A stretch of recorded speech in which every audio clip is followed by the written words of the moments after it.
আমেরিকাতে থেকে তুমি লাউ পাতা পেয়ে গেলে, আমরা তো মালদা থেকেও পাই না।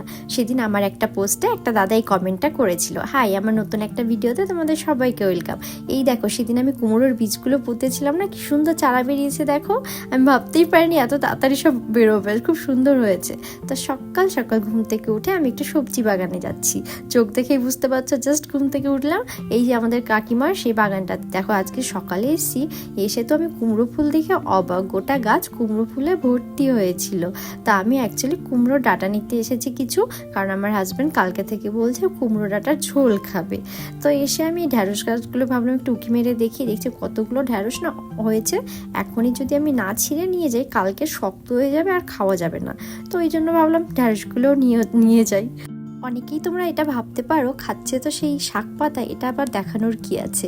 আসলে এটা কিন্তু আমার কাছে অনেকটা স্পেশাল। তোমাদের কাছে রবিবারে যেরকম মানে চিকেন মাটন খাওয়াটা অনেকটা স্পেশাল মনে হয়, আমার কাছে রবিবারে এই দেশি খাবারগুলো পেয়ে কী যে আনন্দ, যে বলে বোঝাতে পারবো না। তো সব কিছু ঘরে এনে আমি কেটে কুটে দেখো সব রেডি করে ফেলেছি রান্নার জন্য। শাক পাতা রান্না করতে তো একদমই সময় লাগে না।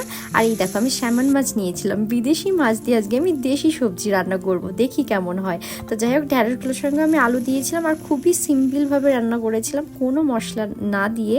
আর শাকগুলোর মধ্যে দেখো মাছগুলো দিয়ে কি ভালো লাগছিল না দেখতে।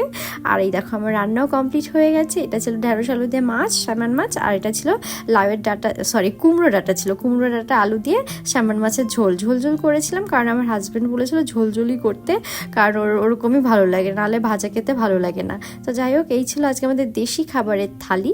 তারপরে আমরা বিকেলবেলা না একটু আমাদের বাড়ির এখানে একটা পার্কে ঘুরতে গিয়েছিলাম। এটা আমাদের একদম শহরের মাঝখানে এই পার্কটা, ডাউন টাউনে। তো এখানে সব বড় বড় বিল্ডিংগুলো আমাদের শহরের এখানেই আছে। শীতের সময়তে না এই পার্কটাতে অনেক রকমের লাইটিং থাকে, বেশ ভালো লাগে দেখতে। আর উইকেন্ডেতে কিছু না কিছু প্রোগ্রাম হতে থাকে, তখন আসলে বেশ মজা হয়। কিন্তু আমরা এখানে প্রায়ই আসতাম আগে, এখন আর আসা হয় না, তাই ভাবলাম অনেকদিন যাওয়া হয় না, তাই ঘুরে আসি। পার্কটাতে সেরকম কিছু নেই দেখার, কিন্তু তবুও বেশ ভালোই লাগে, বিকেল হলে লোকজন দেখা যায়। তা আমরা একটু দোকান থেকে স্ন্যাক্স টাইপের কিছু খাবার নিয়েছিলাম। আর ওই দেখা একটা পুলিশের গাড়ি দাঁড়িয়ে আছে, আমেরিকাতে পুলিশের গাড়ি না এরকমই দেখতে হয়। আর এখানে সব বড় বড় হোটেলগুলো সব এখানেই আছে, শহরের মেন হোটেলগুলো।